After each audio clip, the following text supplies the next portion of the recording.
Do you think Watson will work in Cleveland? Watson is your boy. So what do you think?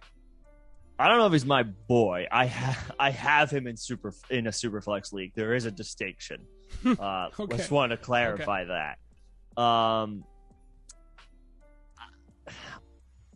I think we got to get through. Excuse me. We're not done with the potential weirdness of this whole situation, right? This is going to be an ugly year when he plays. There's going to be fans are going to come specific like to road games and maybe even to Browns home games to boo him, to let them know how they feel. This is good, and it's harder in, say, an NFL stadium that's outside, bigger. The fans are not right on top of the field the way you are, say, at an NBA game or like an NHL game. You're not right on top of the playing surface as a fan. It's different in the NFL. The fans are pulled back a little bit more that's just the layout of the playing surface and how the seats are. But it's still going to happen. Reporters are going to ask questions probably about this all year until we finally start get in some level of groove of just playing football. Honestly, that's going to last longer than a year, but floor is still yours. Sure. Fine. He's still going to have to answer those questions. He could get frustrated by the fact that he has to keep answering those types of questions. So where is he on a maturity perspective? Not maturity, but being able to handle the scrutiny, being able to handle tough questions in the media. A lot of, most of the time he's in front of a mic.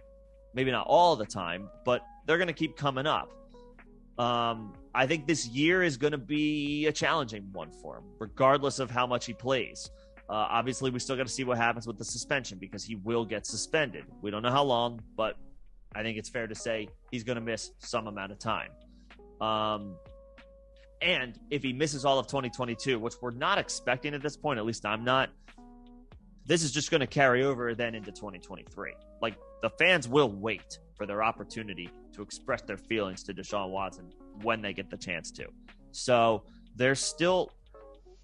I hate to use this phrase in this scenario, but it's true. Time heals all wounds. And especially eventually, right. Or if you're just good.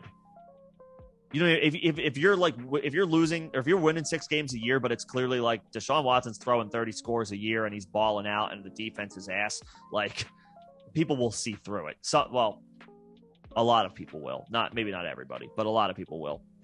The point though is, if you're good, and we've seen Deshaun Watson play, he's good. Time heals all wounds. We've seen it with multiple NFL players. This is an extremely sensitive situation that not all NFL players have on their record. 22 counts, right? But we've seen players overcome off-field scrutiny, off-field things that have happened where it was very clearly like a detriment to not just their career, but maybe their life. We've seen all this happen. And we've seen multiple people and players eventually overcome it. I think if Watson is serious about playing football, which I have no reason to believe that he's not, if he's able to handle the tough questions in the media and the fact that there are fractions of every single fan base now that no matter what are not going to like him, then he will be fine in Cleveland. And for what it's worth, Cleveland as a whole is a much better team. Much better team. As a whole, and it's almost incomparable when you look at the entire roster, offense and defense, taking the quarterback out of the equation, than the Houston Texans were with Deshaun Watson. And how many times were the Houston Texans in the playoffs? With him a couple times, but it was because of him. Right. So, as soon as he's back on the field, Watson will work in Cleveland.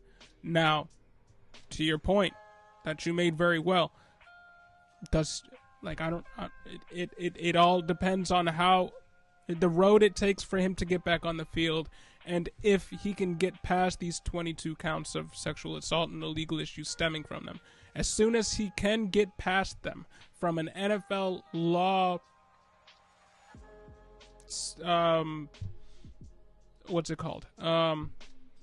suspension, whatever, standpoint, legal, whatever. As soon as this issue that he's dealing with is behind him, a lot of hurdles to pass.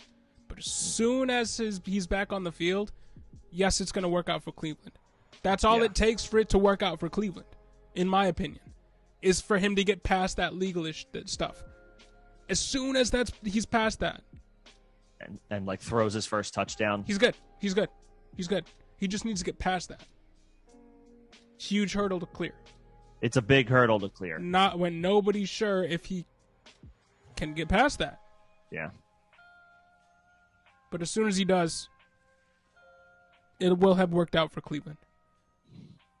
If he can't clear these hurdles, they will have given away $200 and something million, and what equates to about 50 million every year for the next 5 years.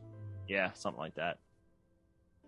So if he can't clear these hurdles and he gets stuck in the legal system in just purgatory, where he can't find a way to see the field, that's worst case scenario for Cleveland. And that's still a possibility, which is why I think it's crazy that they gave somebody with that amount of legal turmoil, ongoing legal turmoil, $250 million over 5 years.